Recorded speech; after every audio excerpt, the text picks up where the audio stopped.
የጌታ ጸጋ በያላችሁበት ይብዛላችሁ የተወደዳችሁ የመጽሐፍ ቅዱስ ንባብ ቤተሰቦቻችን ይሄ መስከረም 1 ዘፍጥረት 1 ብለን የጀመርነው እስከ ጳጉሜ 5 ራዕይ 22 ድረስ የምናደርገው የመጽሐፍ ቅዱስ ንባብ ጉዟችን ነው።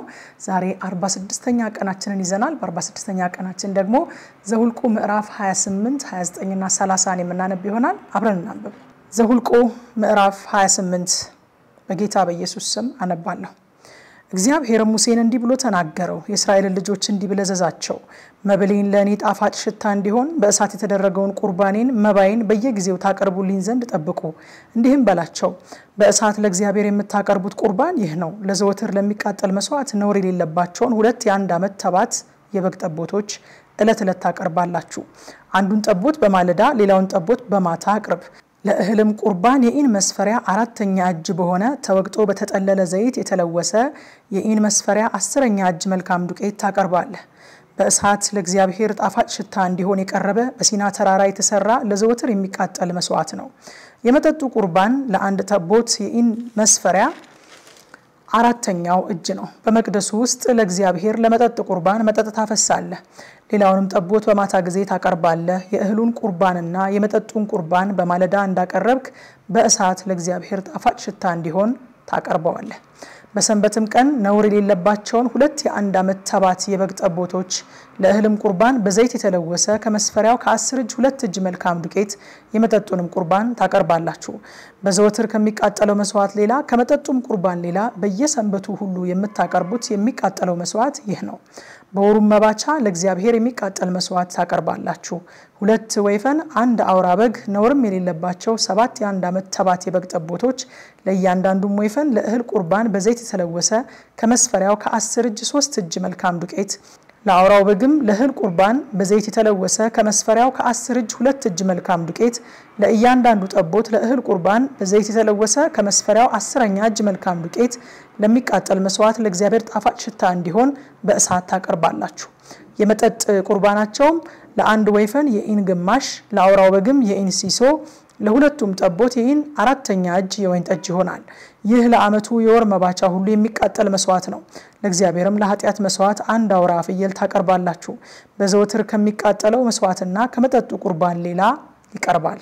በመጀመሪያው ወር ከወሩም በ14ኛው ቀን የእግዚአብሔር ፋሲካ ነው። ከዚህም ወር በ15ኛው ቀን በዓል ይሆናል። 7 ቀን ቂጣ እንጀራ ትበላላችሁ። በመጀመሪያው ቀን የተቀደሰ ጉባኤ ይሆናል። በእርሱም የተግባርን ሥራ ሁሉ አትስሩበት። በእሳትም የተደረገውን ለእግዚአብሔር የሚቃጠለውን መስዋዕት ታቀርባላችሁ። 2 ወይፈኖች፣ 1 አውራ በግ፣ 7 የአንድ ዓመት ተባት የበግ ጠቦቶች ነውር የሌለባቸው ይሁኑላችሁ። የእህል ቁርባናቸውም በዘይት የተለወሰ መልካም ዱቄት ለአንድ ወይፈን ከመስፈሪያው ከ10 እጅ 3 እጅ ለአውራው በግ ከመስፈሪያው ከ10 እጅ 2 እጅ ለሰባቱም ጠቦቶች ለእያንዳንዱ ጠቦት ከመስፈሪያው 10ኛ እጅ ታቀርባላችሁ። ማስተሰሪያ የሚሆንላችሁን 1 አውራ ፍየል ለኃጢያት መስዋዕት ታቀርባላችሁ። ማልዶ ከሚቀርበው በዘወትር ከሚቃጠል መስዋዕት ሌላ እነዚህን ታቀርባላችሁ። ለእግዚአብሔር ጣፋጭ ሽታ እንዲሆን በእሳት የሚደረገውን የቁርባኑን መብል 7 ቀን በየዕለቱ እንዲሁ ታቀርባላችሁ። በዘወትር ከሚቃጠለው መስዋዕትና ከመጠጡ ቁርባን ሌላ ይቀርባል። በ7ኛውም ቀን የተቀደሰ ጉባኤ ይሁንላችሁ። የተግባርን ሥራ ሁሉ አትስሩበት። ደግሞ በበኩራት ቀን በሰባቱ ሱባኤ በዓላችሁ አዲሱን የእህል ቁርባን ለእግዚአብሔር ባቀረባችሁ ጊዜ የተቀደሰ ጉባኤ ይሆንላችኋል። የተግባርን ሥራ ሁሉ አትስሩበት። ለእግዚአብሔርም ጣፋጭ ሽታ እንዲሆን የሚቃጠለውን መስዋዕት ታቀርባላችሁ። 2 ወይፈኖች፣ 1 አውራ በግ፣ 7 የአንድ ዓመት ተባት የበግ ጠቦቶች ለእህል ቁርባናቸው በዘይት የተለወሰ መልካም ዱቄት ለእያንዳንዱ ወይፈን ከመስፈሪያው ከ10 እጅ 3 እጅ ለአንዱም አውራ በግ ከመስፈሪያው ከ10 እጅ 2 እጅ ለሰባቱም ጠቦቶች ለእያንዳንዱ ጠቦት ከመስፈሪያው 10ኛ እጅ ታቀርባላችሁ።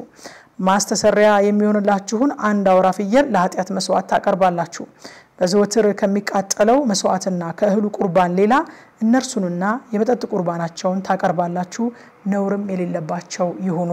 ምዕራፍ 29 በ7ኛው ወር ከወሩ በመጀመሪያው ቀን የተቀደሰ ጉባኤ ይሁንላችሁ።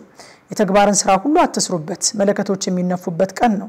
ለእግዚአብሔር ጣፋጭ ሽታ እንዲሆን የሚቃጠለው መስዋዕት 1 ወይፈን፣ 1 አውራ በግ ነውር የሌለባቸው 7 የአንድ ዓመት ተባት የበግ ጠቦቶች ለእህል ቁርባናቸው በዘይት የተለወሰ መልካም ዱቄት ለወይፈኑ ከመስፈሪያው ከ10 እጅ 3 እጅ ለአውራው በግ ከመስፈሪያው ከ10 እጅ 2 እጅ ለሰባቱም ጠቦቶች ለእያንዳንዱ ከመስፈሪያው 10ኛ እጅ ታቀርባላችሁ። ማስተሰሪያም የሚሆንላችሁን አንድ አውራ ፍየል ለኃጢአት መስዋዕት ታቀርባላችሁ በወሩ መባቻ ከሚቃጠለው መስዋዕትና ከእህሉ ቁርባን በዘወትርም ከሚቃጠለው መስዋዕትና ከእህሉ ቁርባን ከመጠጡም ቁርባን ሌላ እንደ ህጋቸው ለእግዚአብሔር ጣፋጭ ሽታ እንዲሆን በእሳት የሚቀርቡ ናቸው ከዚህም ከሰባተኛው ወር በ10ኛው ቀን የተቀደሰ ጉባኤ ይሁንላችሁ ሰውነታችሁን አስጨንቁት ከሥራ ሁሉ ምንም አታድርጉ ለእግዚአብሔር ጣፋጭ ሽታ እንዲሆን የሚቃጠለውን መስዋዕት አንድ ወይፈን አንድ አውራ በግ 7 የአንድ ዓመት ተባት የበግ ጠቦቶች ታቀርባላችሁ ነውር የሌለባቸው ይሁኑ ለእህል ቁርባናቸውም በዘይት ተለወሰ መልካም ዱቄት ለወይፈኑ ከመስፈሪያው ከ10 እጅ 3 እጅ ለአውራው በግ ከመስፈሪያው ከ10 እጅ 2 እጅ ለሰባቱ ጠቦቶች ለእያንዳንዱ ከመስፈሪያው 10ኛ እጅ ለኃጢአት መስዋዕት አንድ አውራ ፍየል አቀርቡ ከሚያስተሰርየው ከኃጢአት መስዋዕት በዘወትርም ከሚቃጠለው መስዋዕትና ከእህሉ ቁርባን ከመጠጥ ቁርባናችሁም ሌላ አቀርቡት ከሰባተኛው ወር በ15ኛው ቀን የተቀደሰ ጉባኤ ይሁንላችሁ የተግባርም ሥራ ሁሉ አትስሩበት 7 ቀንም ለእግዚአብሔር በዓል አድርጉ ለእግዚአብሔርም ጣፋጭ ሽታ እንዲሆን የሚቃጠለውን መስዋዕት 13 ወይፈኖች 2 አውራ በጎች 14 የአንድ ዓመት ተባት የበግ ጠቦቶች አቀርቡ ነውር የሌለባቸው ይሁኑ ለእህልም ቁርባናቸው በዘይት ተለወሰ መልካም ዱቄት ለ13 ወይፈኖች ለእያንዳንዱ ከመስፈሪያው ከ10 እጅ 3 እጅ ለሁለቱ አውራ በጎች ለእያንዳንዱ ከመስፈሪያው ከ10 እጅ 2 እጅ ከ14ቱ ጠቦቶች ለእያንዳንዱ ከመስፈሪያው 10ኛ እጅ ለኃጢአት መስዋዕት አንድ አውራ ፍየል ታቀርባላችሁ በዘወትር ከሚቃጠለው መስዋዕትና ከእህሉ ቁርባን ከመጠጡም ቁርባን ሌላ የሚቀርቡ ናቸው በሁለተኛው ቀን 12 ወይፈኖች 2 አውራ በጎች ነውር የሌለባቸው 14 የአንድ ዓመት ተባት የበግ ጠቦቶች ለወይፈኖቹና ለአውራ በጎቹ በጠቦቶቹም የእህል ቁርባናቸውን የመጠጥ ቁርባናቸውን እንደ ቁጥራቸው መጠን እንደ ህጉ ለኃጢአት መስዋዕት አንድ አውራ ፍየልን ታቀርባላችሁ በዘወትር ከሚቃጠለው መስዋዕትና ከእህሉ ቁርባን ከመጠጡም ቁርባናቸው ሌላ የሚቀርቡ ናቸው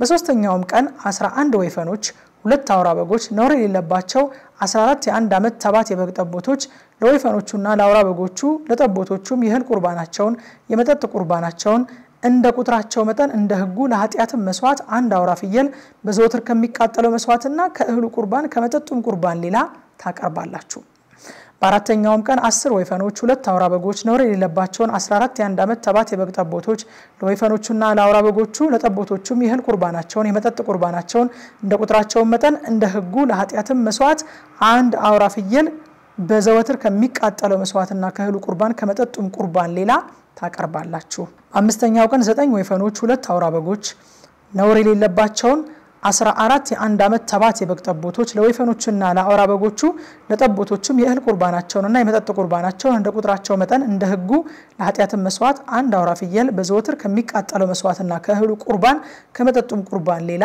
ታቀርባላችሁ በስድስተኛው ቀን 8 ወይፈኖች 2 አውራ በጎች ነውር የሌለባቸው 14 የአንድ ዓመት ተባት የበግ ጠቦቶች ለወይፈኖቹና ለአውራ በጎቹ ለጠቦቶቹም የእህል ቁርባናቸውን የመጠጥ ቁርባናቸውን እንደ ቁጥራቸው መጠን እንደ ህጉ ለኃጢአት መስዋዕት አንድ አውራ ፍየል በዘወትር ከሚቃጠለው መስዋዕትና ከእህሉ ቁርባን ከመጠጡም ቁርባን ሌላ ታቀርባላችሁ በሰባተኛው ቀን 7 ወይፈኖች 2 አውራ በጎች ነውር የሌለባቸው 14 የአንድ ዓመት ተባት የበግ ጠቦቶች ለወይፈኖቹና ለአውራ በጎቹ ለጠቦቶቹም የእህል ቁርባናቸውንና የመጠጥ ቁርባናቸውን እንደ ቁጥራቸው መጠን እንደ ህጉ ለኃጢአት መስዋዕት አንድ አውራ ፍየል በዘወትር ከሚቃጠለው መስዋዕትና ከእህሉ ቁርባን ከመጠጡም ቁርባን ሌላ ታቀርባላችሁ በስምንተኛው ቀን የተቀደሰ ጉባኤ ይሁንላችሁ የተግባርን ሥራ ሁሉ አትስሩበት ለእግዚአብሔርም ጣፋጭ ሽታ እንዲሆን በእሳት የሚቃጠለውን መስዋዕት አንድ ወይፈን አንድ አውራ በግ ነውር የሌለባቸውን 7 የአንድ ዓመት ተባት የበግ ጠቦቶች ታቀርባላችሁ የእህል ቁርባናቸውንና የመጠጥ ቁርባናቸውን ለወይፈኑ ለአውራውን በግ ለጠቦቶቹም እንደ ቁጥራቸው መጠን እንደ ህጉ ይሆናሉ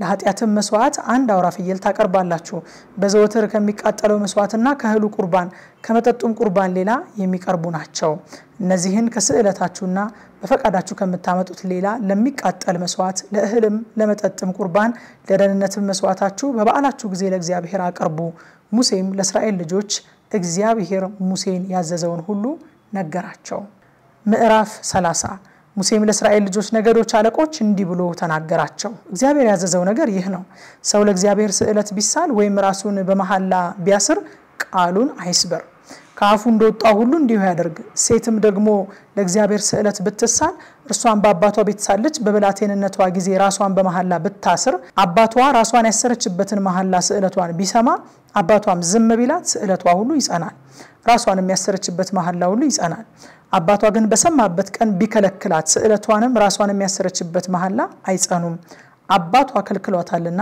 እግዚአብሔር ይቅር ይላታል። በተሳለችም ጊዜ ራሷን በመሐላ ያሰረችበት ነገር ካፏ በወጣ ጊዜ ባል ያገባች ብትሆን ባሏን ቢሰማ በሰማበትም ቀን ዝም ቢላት ስዕለቷ ይጸናል፣ ራሷንም ያሰረችበት መሐላ ይጸናል። ባሏ ግን በሰማበት ቀን ቢከለክላት በእርሷ ላይ ያለውን ስዕለቷን ራሷንም በመሐላ ያሰረችበትን ያፏን ነገር ከንቱ ያደርገዋል፣ እግዚአብሔርም ይቅር ይላታል። ባሏ የሞተባት ወይም የተፋታች ግን ስዕለቷ ራሷንም ያሰረችበት መሐላ ይጸኑባታል።